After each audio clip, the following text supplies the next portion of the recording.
Eh bien, Jésus, même si nous ne voulions pas l'avouer, de toute façon, tu l'as entendu et tu connais nos cœurs. Nous venons à toi parce que nous sommes faibles et que toi, tu es fort.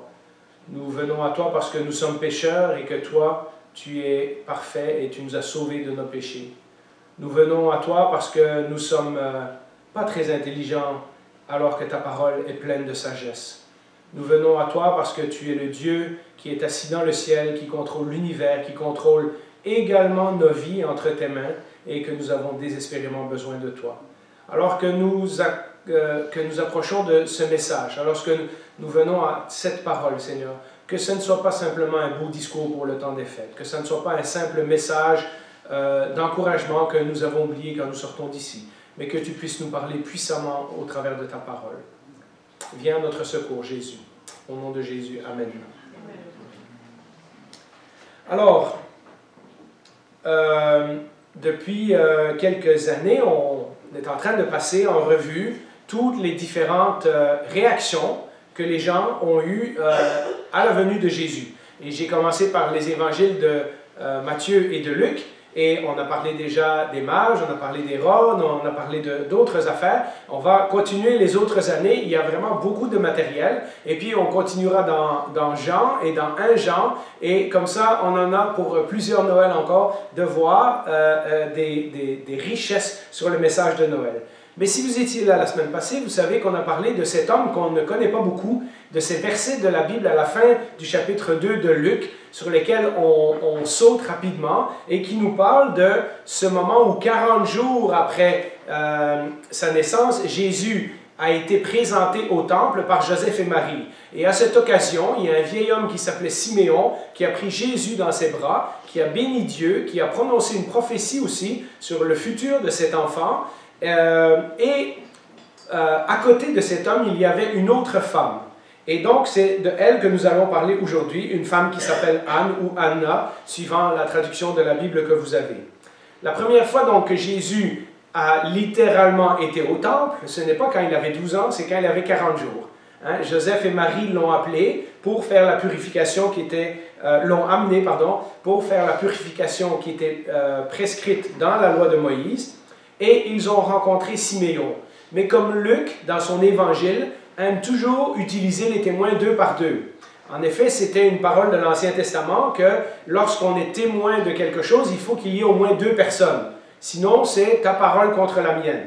Et ce qu'on voit dans les évangiles, qui, en passant, se prétendent être les témoins de Jésus-Christ, c'est-à-dire que ceux qui ont écrit les 4 évangiles disent « ce qu'on vous écrit, c'est ce qu'on a vu, ce qu'on a entendu et ce qu'on a touché de nos propres mains ». Et donc, pour avoir légalement des témoins, il fallait qu'il en ait au minimum 2. Et donc, s'il y a Siméon, on peut se douter que Luc, fidèle à son habitude, va nous ajouter une autre personne, et cette personne est une femme.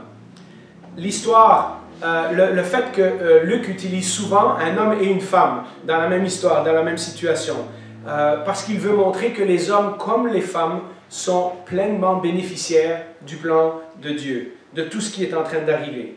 Et si vous relisez Luc 1 et 2 chez vous, vous remarquerez qu'au début de l'évangile de Luc, on a Élisabeth et Zacharie, et ensuite on a Marie et Joseph, et maintenant on a Siméon et Anne. Et donc, Luc continue à nous raconter son histoire, tout en nous présentant les témoins, c'est-à-dire ceux qui étaient là. Si jamais vous vous êtes demandé comment Luc savait ce que Siméon a dit et toutes ces choses-là, alors qu'il a écrit quelques années après la mort de Jésus, eh bien, quand Luc commence son évangile, il nous dit qu'il a cherché à s'enquérir auprès des témoins et d'avoir des sources crédibles, etc. Et c'est presque certain que c'est Marie qui lui a raconté cette partie-là de l'histoire. Parce qu'à chaque fois que Luc nous dit quelque chose qu'il n'aurait pas pu savoir lui-même, on remarque que Marie est dans l'histoire. Et donc, c'est très facile. Vous entendrez parfois des vidéos sur YouTube qui mettent en question le fait que « ouais, mais comment Luc savait ça, il n'était pas là, etc. » C'est pas compliqué. Il a parlé à Marie. Et Marie lui a raconté ces choses-là. Et donc, les évangiles ne sont pas contradictoires. Il y a moyen de facilement réconcilier ces choses. Mais on ne va pas parler tout de suite de Marie. On va parler de Anne dans le contexte. Alors, Il y a, comme vous le voyez sur la dia qui est au tableau, j'ai intitulé ce message « Fidélité, prière et foi ». Parce que dans la vie de Anne, on va voir au moins ces trois choses. Certainement, il y en a plus, mais je voulais grouper mon message autour de ces trois thèmes. Alors, nous allons parler de la fidélité. Anne s'approche de la famille alors que Siméon est en train de tenir le bébé dans ses bras et de prononcer sa bénédiction. Et nous allons découvrir en 3 petits versets que c'est une femme étonnante. Maintenant, l'idée, lorsque nous lisons la Bible, ce n'est pas tellement de mettre l'emphase sur des personnes comme si c'était des grands héros de la foi et après ça, de lutter pour essayer de leur ressembler, mais ce sont quand même des gens qui sont des exemples pour nous et nous ferions bien de nous en inspirer. Le héros de l'histoire, comme on l'a dit depuis le début de ce culte, c'est Jésus. C'est Dieu qui a quitté son trône pour venir sur la terre, pour mourir pour nos péchés. C'est lui l'héros de l'histoire. Et pourtant, dans sa grâce, Dieu a trouvé bon de nous mettre des personnages autour de l'histoire de Noël, des personnages qui nous enseignent des choses et qui vont être peut-être l'encouragement que vous avez besoin aujourd'hui pour débloquer quelque chose dans votre vie. Alors, on va lire à partir du verset 36 de Luc chapitre 2. Il y avait aussi une prophétesse, donc aussi ça veut dire après Siméon, il y avait aussi une prophétesse, Anne, fille de Phanuel, de la tribu d'Azer. Alors, pour les adolescents qui écoutent, je suis certain que des mots comme ça, vous trouvez ça ennuyant. Mais dans 2 minutes, je vais vous expliquer pourquoi c'est là. Elle était d'un âge très avancé. Elle n'avait vécu que 7 ans avec son mari après son mariage. Restée veuve et âgée de 84 ans, elle ne quittait pas le temple. Elle servait Dieu nuit et jour dans le jeûne et dans la prière. Arrivée, elle aussi, à la même heure, elle disait publiquement sa reconnaissance envers Dieu. C'est une autre façon de dire, elle louait Dieu et parlait de Jésus à tous ceux qui attendaient la délivrance de Jérusalem. Alors, ce n'est que 3 petits versets. Et pourtant, chaque mot dans ces 3 versets est important. Chaque mot nous envoie un message. D'abord, elle est une prophétesse. C'est-à-dire quelqu'un qui disait la parole de Dieu. Parfois, les prophètes de l'Ancien Testament prédisaient certaines choses dans le futur, mais leur rôle principal était de parler de la part de Dieu. Ce n'étaient pas des Nostradamus, ce n'étaient pas des gens qui donnaient seulement des prédictions sur comment l'année 2025 va aller. Et donc, il y avait une grande majorité du travail du prophète, c'était de redire au peuple les paroles que Dieu lui avait dites. Et donc, dans le cas, Luc nous dit qu'elle est une prophétesse, mais elle ne nous dit pas qu'elle a reçu des prophéties ou qu'elle a prononcé une prophétie sur Jésus, etc. Ce que Luc est en train de nous dire, c'est que c'est une femme qui connaît bien la parole de Dieu et qui est capable de l'enseigner aux autres. En fait, elle est la seule femme dans le Nouveau Testament qui est décrite comme une prophétesse en des termes positifs. Il y a une autre prophétesse dans le livre de l'Apocalypse, mais c'est Jézabel, la fausse prophétesse. Et donc, elle n'est pas du tout dans la même catégorie. Mais Luc nous dit que c'était une prophétesse, donc quelqu'un qui était très au courant de la parole de Dieu, très en contact avec Dieu, très proche de Dieu, et que cette femme s'appelle Anne, et son nom veut dire grâce. Et nous allons voir dans quelques instants pourquoi ce nom est important.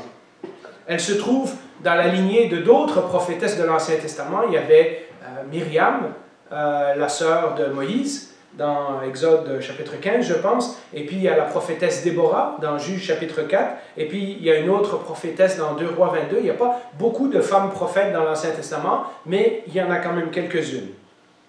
Et comme je vous ai dit, Luc aime bien associer un homme et une femme. Et donc nous avons eu Siméon, et maintenant il nous présente Anne. Sa tribu est Azer. De nouveau, on pourrait penser que ce n'est pas important. Et pourtant, en faisant des recherches, je me suis rendu compte que si ces mots sont là, ce n'est pas pour rien. La tribu d'Azer, c'est étonnant parce que c'est une des 10 tribus qui a disparu lorsque les Assyriens ont envahi le royaume du Nord. On en a déjà parlé dans d'autres messages, vous le savez, le pays a été partagé en 2. À un moment donné, les 10 tribus du Nord, qui ne suivaient pas Dieu, ont été envoyées captives en Assyrie et n'en sont jamais revenus. Ils ont été mêlés à d'autres populations, ils ont disparu de la surface de la terre. Le fait qu'elle est capable, elle, de tracer ses origines jusqu'à la famille de Azer, un des 12 fils de Jacob, est quand même étonnant. Elle fait partie d'une des 10 tribus qui a disparu. Et lorsqu'on lit l'Ancien Testament, je vous l'ai mis dans mes notes si ça vous tente, vous lirez ces 2 Chroniques chapitre 30. Lorsque le royaume du Nord a été conquis, il y a une partie des gens de Azer qui ont émigré dans le royaume de Juda avant de se faire envoyer en captivité. Et donc on pense qu'il y a une partie des tribus du Nord, quelques-uns de chaque tribu, pas beaucoup, qui se sont établis dans le sud, dans le royaume de Juda, et qui ont maintenu la tradition de savoir qu'eux, ils étaient descendants de la tribu de Azer. Et donc, vous imaginez que déjà, d'être descendant d'une des tribus qui a été détruite lors de l'invasion assyrienne, c'est toute une grâce. C'est toute une grâce de pouvoir dire, dans ma tribu qui a été détruite, ma famille a été épargnée par Dieu, et aujourd'hui, je suis une descendante de cette famille et je peux témoigner de la grâce de Dieu au travers de toutes ces générations. Ce n'est pas la première fois d'ailleurs que Dieu fait ça. Quand vous lisez les psaumes, vous trouverez souvent des cantiques des fils de Corée. Or, Corée est une famille qui s'est révoltée contre Moïse et qui ont été détruits par Dieu. La terre s'est ouverte, dans un tremblement de terre, ils sont tous morts. Et pourtant, il y a un petit verset qui nous dit ils ne sont pas tous morts. Et des années après, des centaines d'années après, on retrouve les descendants de Corée qui étaient les portiers du temple à Jérusalem et qui ont écrit des psaumes dans la Bible. Et vous voyez, même lorsque Dieu est sévère dans son jugement, Dieu fait aussi grâce à une partie des gens, parce que des années après, des gens d'une famille qui s'était révoltée sont encore à son service. Anne, qui est descendante de la tribu d'Azer, une des 10 tribus qui adoraient des faux dieux et que Dieu a puni en envoyant l'armée assyrienne, Anne peut retracer ses origines à la tribu d'Azer, à ces quelques gens qui ont échappé à la captivité. Elle porte donc bien son nom, Anne, qui veut dire grâce, n'est-ce pas? Elle est la preuve vivante que Dieu est un Dieu de grâce, une grâce plus extraordinaire, puisque cette descendance d'une tribu qui a été détruite parce qu'elle désobéissait à Dieu va avoir le privilège de tenir le Messie dans ses mains. Quelle grâce! Hein? Si on fait un peu d'imagination, parce que la Bible nous laisse des vides des fois, et puis il faut un peu faire travailler notre imagination spirituelle.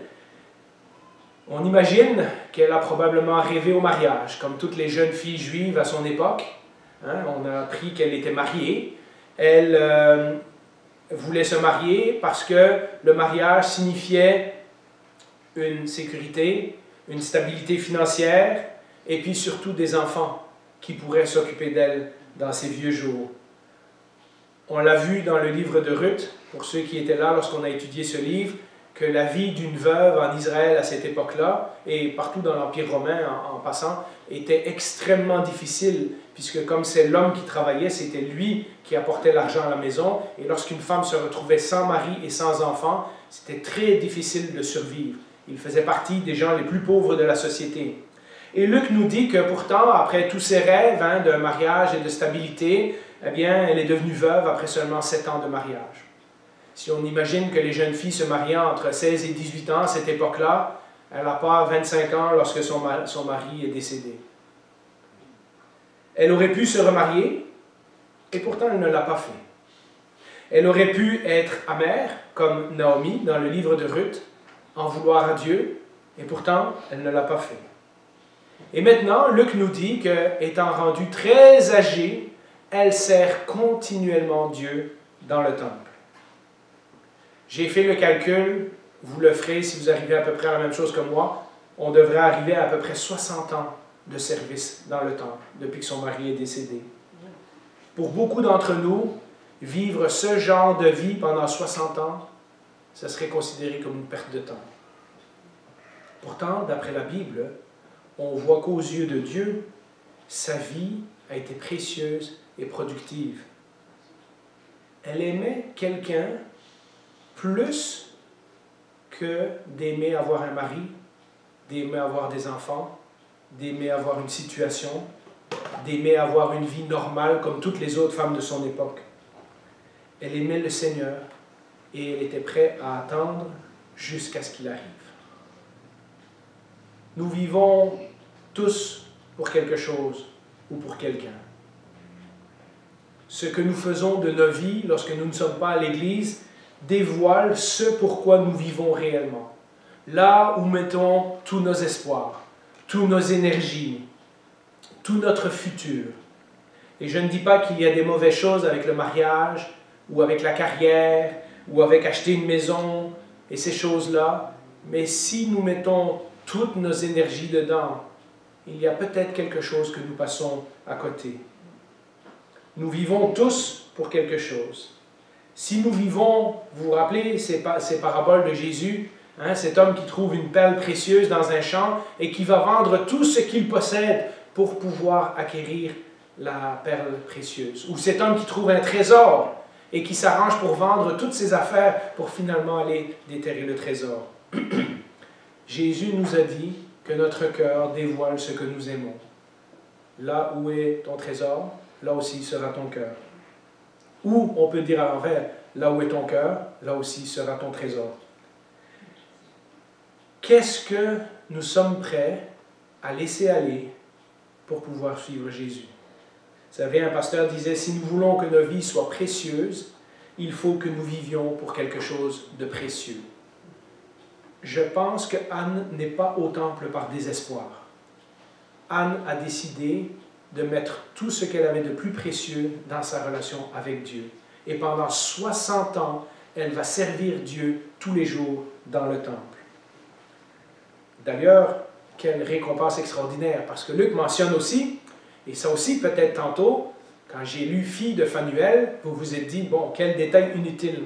Pourtant, Phanuel, on retrouve ce nom-là dans l'Ancien Testament. C'est le moment où Jacob a combattu avec Dieu pendant la nuit, et où au petit matin, il a appelé cet endroit Phanuel, parce qu'il dit, j'ai vu la face de Dieu, et je suis encore vivant. Et Anne s'appelle fille de Phanuel. 60 ans, sans mari, à servir Dieu fidèlement dans le temple. Et un jour, elle aussi, Phanuel, elle aussi, elle a vu la face de Dieu. Elle a tenu Jésus, elle a vu le visage de Jésus, elle a vu le Messie.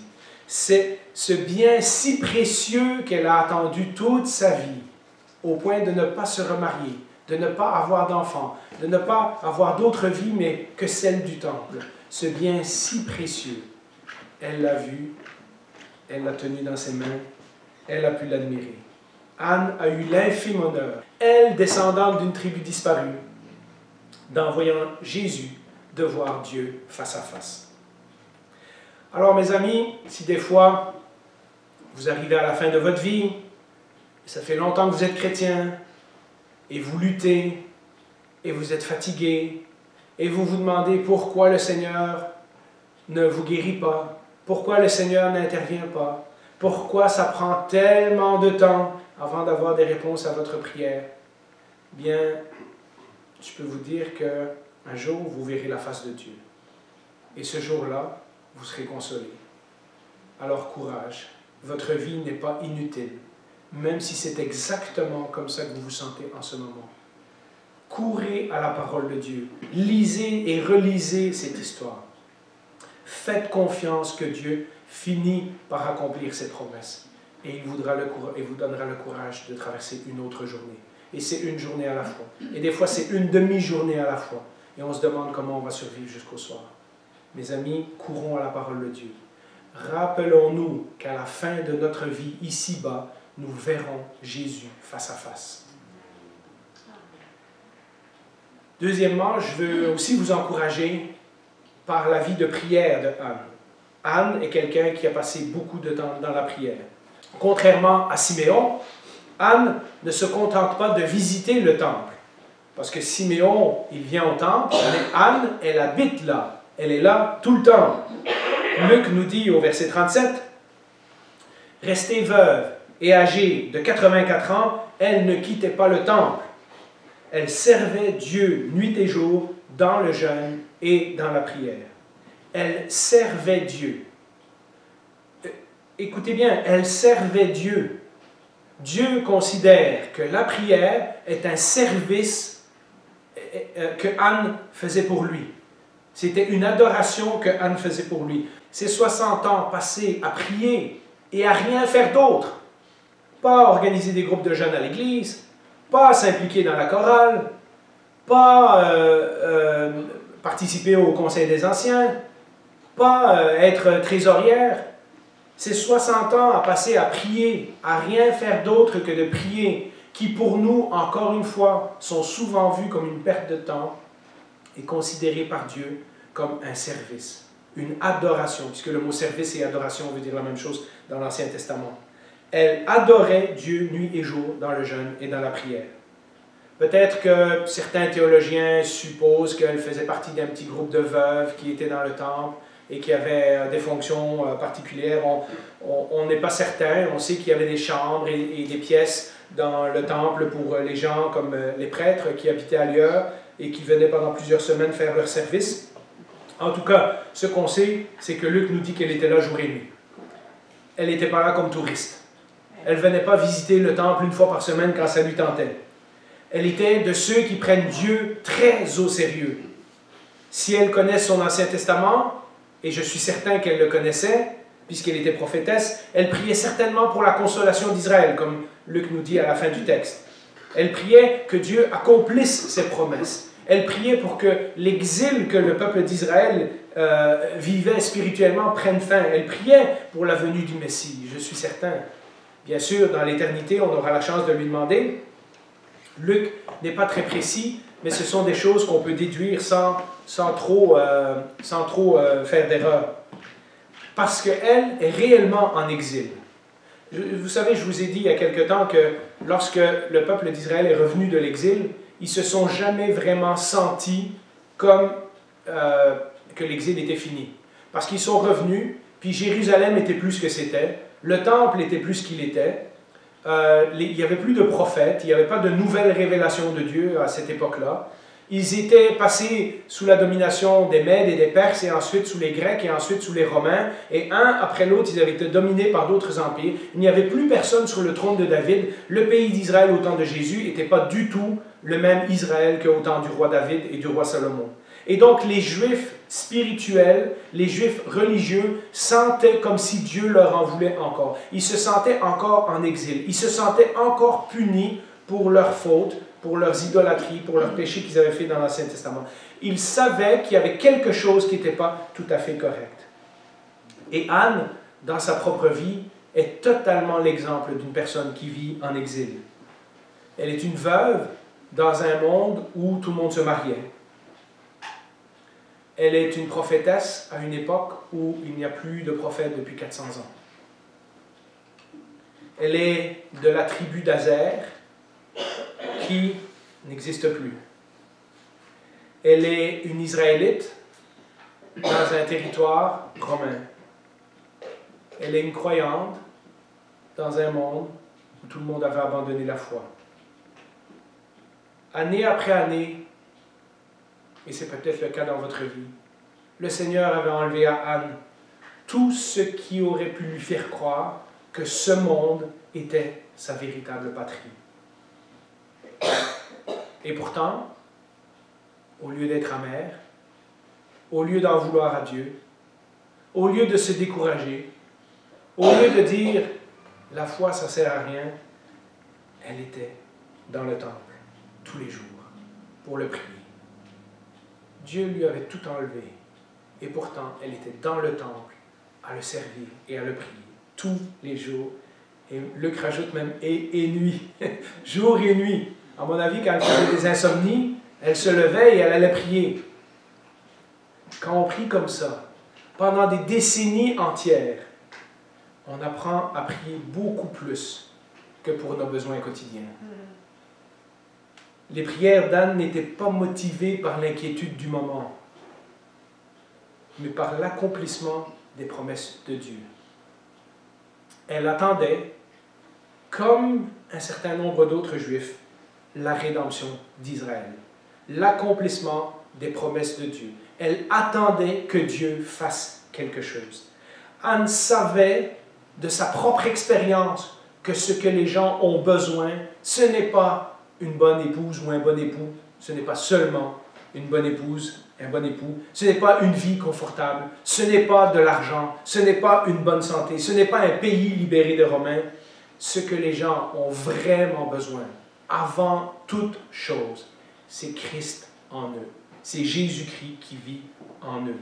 Elle ne cessait jamais, elle n'abandonnait jamais, elle accomplissait ce que Dieu disait, et ça j'ai découvert ça, et c'est extraordinaire comment dans la Bible il y a des liens entre tout. Elle accomplissait une phrase que le prophète Ésaïe avait dit 800 ans avant Jésus-Christ. Lorsque Dieu a annoncé l'exil à son peuple, il a dit, vous allez revenir, mais quand vous allez revenir, on va lire le verset ici, Ésaïe 62, versets 6 et 7, le Messie ne sera pas encore là, hein? Et on lit ces versets-ci. Sur tes murs, Jérusalem, j'ai placé des gardes qui ne resteront jamais silencieux de jour comme de nuit. Vous qui êtes chargés de le rappeler à l'Éternel, ne vous accordez aucun répit. Ne lui laissez aucun répit jusqu'à ce qu'il rétablisse Jérusalem et fasse d'elle un sujet de louange sur la terre. Dieu a prédit au prophète Ésaïe qu'il va y avoir pendant des centaines d'années quelques fidèles à Jérusalem qui vont prier jour et nuit pendant des années et des années et des années jusqu'à ce que Dieu accomplisse sa promesse. Anne faisait partie de ces gardes sur la muraille. Anne faisait partie de cette personne qui pendant 60 ans avait prié pour que la promesse de Dieu s'accomplisse. Comme la parabole que Jésus nous raconte dans Luc 18. Vous vous rappelez, cette veuve qui insistait pour qu'un juge injuste lui fasse justice. Et Jésus nous dit qu'il raconte cette parabole pour nous montrer qu'il faut prier avec persévérance et ne jamais se relâcher. Anne était l'exemple de cette parabole. Nous aussi, à plein de niveaux, nous sommes des exilés. Il suffit de lire la première lettre de l'apôtre Pierre pour savoir que nous sommes de passage dans ce monde, que ce monde n'est pas notre véritable patrie, hein, que nous sommes comme des voyageurs, comme des pèlerins, comme des étrangers sur la terre. La Bible nous rappelle que tout ce que nous vivons maintenant n'est pas la fin des choses, il y a quelque chose de beaucoup mieux qui nous attend. Et nous sommes comme Anne, ce monde n'est pas notre patrie. Et parfois, le Seigneur nous enlève petit à petit le travail, la santé, le ou la conjointe. Et puis, nous pourrions regretter, nous pourrions être amers, nous pourrions nous en vouloir à Dieu. Mais Dieu essaie de nous concentrer sur lui. Nous dire, regarde, je t'ai donné toutes ces bonnes choses dans la vie. Tu peux me remercier, comme Job a dit. Hein? On reçoit de l'Éternel les bonnes choses et on ne recevrait pas aussi les mauvaises choses. Et dans toutes ces choses, Job n'a pas péché contre l'Éternel. Et il a béni le nom de l'Éternel. On pourrait devenir amer. On pourrait devenir comme Naomi et dire, « Oh, quand je suis partie, j'étais pleine. Et maintenant, je suis revenue et j'attends juste de mourir parce que la vie ne vaut plus la peine d'être vécue. » Et pourtant, Jésus nous appelle à lui, de plus en plus. Et parfois, les amis, ça devient plus difficile plus on est chrétien. Parce qu'à la fin de notre vie, on perd aussi notre santé, on perd beaucoup d'autres choses, et ça devient difficile de rester fidèle au Seigneur, de le louer. Mais ça, c'est la dernière étape. Ça, c'est la dernière épreuve. Après ça, comme je l'ai dit, vous voyez la face de Dieu. Ce monde n'est pas notre patrie. Nous sommes en pèlerinage. Et certains d'entre nous sont au début de ce chemin et certains d'entre nous sont à la fin et vont bientôt entrer dans le royaume de Dieu et vont voir son visage. Il y a un livre extraordinaire qui explique très bien tout ça, c'est Le voyage du pèlerin. Si vous ne l'avez pas, la cherchez sur Internet, on en a peut-être dans la bibliothèque. Le voyage du pèlerin nous raconte le progrès d'une vie chrétienne et comment même des fois jusqu'à la fin, juste avant d'entrer dans la cité céleste, il y a encore des tentations et des pièges que Satan met sur notre chemin pour nous décourager. Mais parfois, c'est juste de persévérer un peu plus. L'étape suivante est la bonne. Vivre de façon agréable dans un monde hostile à Dieu est difficile. Vivre de façon saine dans un monde qui nous attire par toutes sortes de tentations, c'est difficile. Mais ce monde n'est pas notre monde. Prier pour le salut de quelqu'un que nous aimons pendant des années et des années et des années et des années n'est pas facile. Prier pour qu'il y ait un réveil au Québec, alors qu'on voit que le Québec s'éloigne de plus en plus de Dieu et que les gens s'enfoncent dans leur péché de plus en plus, n'est pas facile. Prier pour la croissance d'une Église comme la nôtre pendant des années et des années et des années. Prier, prier, prier. Tout ça peut sembler bien improductif dans un monde qui est toujours axé vers le succès, vers les chiffres et vers l'efficacité. Et en plus, la vie continue. On ne peut pas prier 24 heures sur 24. Il faut quand même qu'on aille à l'épicerie, qu'on aille payer les factures. Certains d'entre nous ont des enfants, d'autres vont à l'école, d'autres vont au travail. Anne aurait pu laisser tomber tout ça et dire « je veux vivre ma vie » et pourtant elle a consacré sa vie au Seigneur. Et aujourd'hui, elle nous rappelle, dans ces quelques versets qui peuvent paraître si anodins, le Seigneur nous rappelle l'exemple de Anne. Anne, le Seigneur nous attire à lui par l'exemple de Anne. Anne nous invite à prier plus, à prier plus souvent, à prier en toutes circonstances, à prier jour et nuit. Prier avec plus de confiance, prier avec plus de persévérance, prier avec plus de foi que ce que Dieu a promis, il va l'accomplir. Et puis, dans notre pèlerinage ici-bas, nous devons aussi nous rappeler que la Bible nous dit de prier pour le retour de Jésus. Dans Apocalypse 22:20, ça nous dit « Viens Seigneur Jésus ». C'est l'avant-dernier verset de la Bible. C'est la prière des saints qui appelle Jésus de son retour. Puisque nous ne sommes pas chez nous dans ce monde, eh bien nous prions un jour que le Seigneur revienne, mais pas comme un petit bébé, pas comme Anne priait pour que le Messie vienne pour la première fois dans ce monde, mais pour que Jésus revienne en roi conquérant et triomphant. Que Jésus revienne remettre ce monde à sa place. Que Jésus revienne juger l'injustice et condamner ceux qui ont fait le mal. Que Jésus vienne finir la transformation qu'il a déjà commencée il y a si longtemps en nous. Nous ne sommes pas encore comme nous serons. Et c'est au retour de Jésus, ou lorsqu'il nous reprend avec lui, que nous serons transformés pour lui ressembler, parce que nous le verrons tel qu'il est, nous dit la Bible. Alors, nous prions, nous prions, nous prions, nous persévérons, nous patientons, nous prions pour son retour, nous prions peut-être que le Seigneur vienne nous chercher, mais continuons de prier. Et puis, Anne est aussi un autre exemple, un exemple de foi. Le contraste entre Anne et Siméon est très frappant. Anne reconnaît aussi Jésus comme le Messie. Siméon prend le bébé et dit, Siméon a été averti par le Saint-Esprit qu'il verrait le Messie ce jour-là, et donc il sait que le bébé dans ses bras est Jésus. Anne, lorsqu'elle voit Siméon avec le bébé, sait aussi que ce bébé, c'est le Messie qui a été tant promis, que finalement, toutes ces prières qu'elle faisait depuis 60 ans ont été répondues et accomplies. Mais alors que Siméon dit, ah, maintenant Seigneur, je peux mourir en paix. Regardez la réaction de Anne. Arrivée, elle aussi, à la même heure, verset 38, elle louait Dieu et parlait de Jésus à tous ceux qui attendaient la délivrance de Jérusalem. Elle a 84 ans, mais elle ne veut pas mourir comme Siméon. Elle n'a pas fini.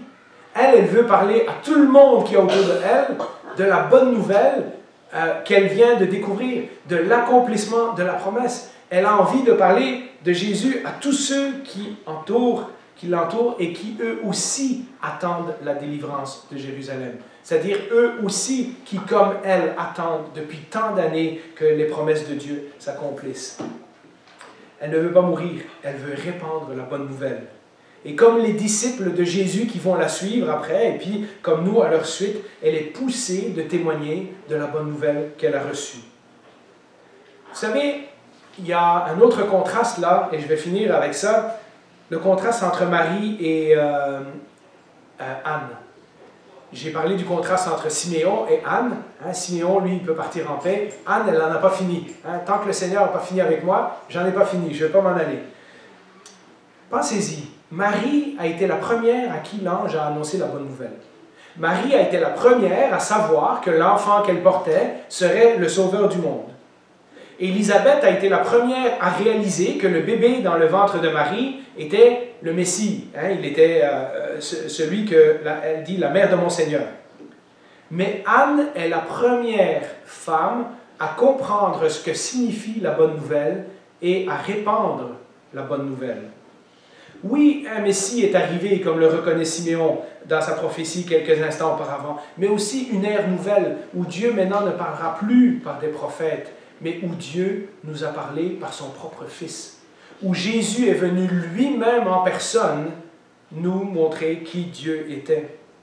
Anne est la dernière prophétesse de l'Ancien Testament, dans ce sens-là, mais elle est aussi la première d'une nouvelle lignée de disciples qui, maintenant, va témoigner de Jésus à tous ceux qui attendent sa venue. Cependant, tout le monde ne peut pas être prophète. Et si on regarde Marie, par exemple, c'est assez frappant dans les évangiles, mais il faut le lire attentivement. Marie, par exemple, ne comprend pas tout ce que Anne a compris immédiatement. Elle ne fera même pas avant beaucoup d'années. Je vous ai dit la dernière fois qu'on allait passer rapidement par ce verset et que j'allais revenir aujourd'hui. Le verset 33 nous dit ceci: « Joseph et la mère de Jésus étaient émerveillés ou étonnés de ce qu'on disait de lui. » Et c'est 4 ou 5 fois dans le récit des évangiles où on entend que Marie est étonnée, ou que Marie médite sur ces choses, ou que Marie est perplexe, ou que Marie se demande si ce que l'ange, etc., etc. Et vous savez, être le premier à entendre le message ne signifie pas toujours être le premier à le comprendre. Dans le récit de la naissance, Marie a tout reçu. Elle a reçu la visite de l'ange, elle a reçu la prophétie, on lui a dit toutes ces choses-là, mais ça nous dit, elle chérissait ces paroles, mais ça ne nous dit pas plus. Hein? Et puis quand l'ange lui dit, elle est perplexe, elle dit, Marie se demandait ce que ça signifiait. Et Marie méditait sur ces choses, dans Luc 1, 29 et 2, 19, si vous voulez les références. Et en cela, Marie contraste fortement avec Siméon et Anne dans ce récit, parce que eux ont compris tout de suite qui Jésus était.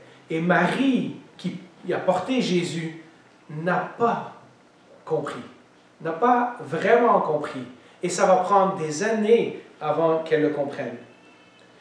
Vous savez, on a rencontré cette attitude dans la vie de Jésus. Les foules étaient étonnées de ce que Jésus faisait. Les gens étaient émerveillés des paroles qui sortaient de sa bouche. Et pourtant, combien ont décidé de suivre Jésus? Très peu. Vous voyez, de comprendre, d'entendre, d'être émerveillé, de trouver que le message est beau, c'est une chose. Mais de comprendre ce que ce message signifie pour moi, c'est autre chose. Et Anne est une des rares dans l'histoire de la Nativité qui comprend ce que ce message signifie. D'ailleurs, si vous n'en êtes pas certain, pour Marie, 12 ans après, Marie et Joseph retournent au temple. Enfin, ils y allaient chaque année, mais Luc nous dit seulement ce qui est arrivé à l'âge de 12 ans. À l'âge de 12 ans, après la présentation de Jésus au temple, sa famille revient à Jérusalem et cette fois, Jésus reste tout seul au temple.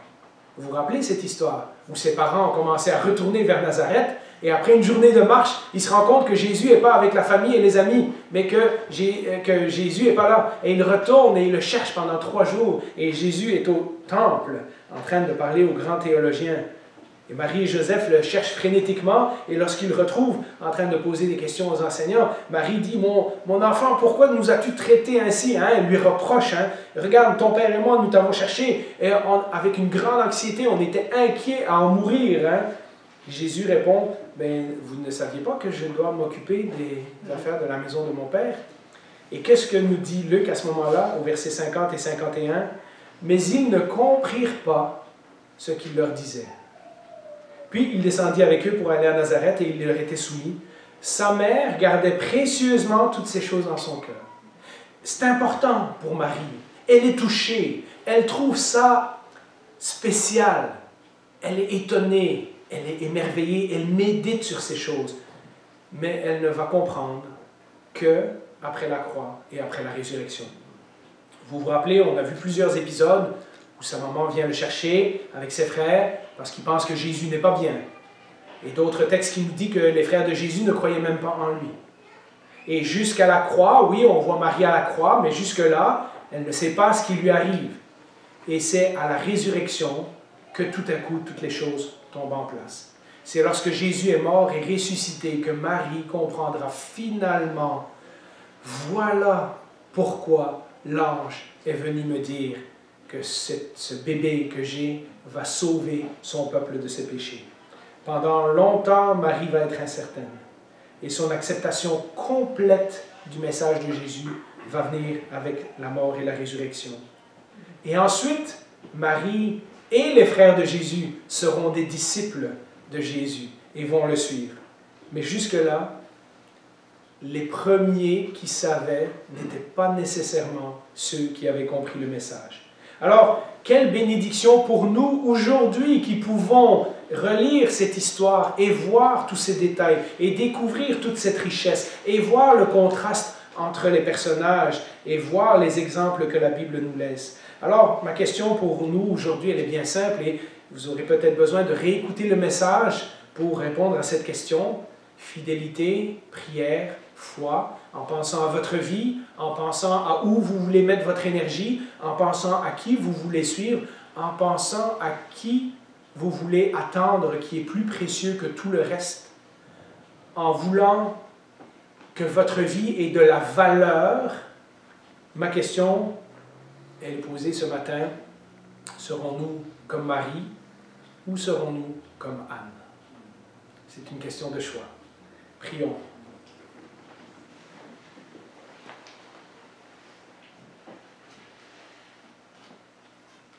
Bien Seigneur, nous te remercions de ce que dans ta parole, nous trouvons toutes sortes de choses pour notre encouragement, pour notre édification, pour nous encourager à prier les uns pour les autres, pour nous encourager à venir à toi, pour nous encourager à persévérer, à être patient, pour nous encourager à voir nos difficultés et nos douleurs avec tes yeux à toi, dans ton plan à toi, pour savoir que ce qui nous arrive n'échappe pas à ton contrôle, aussi difficile que cela puisse être.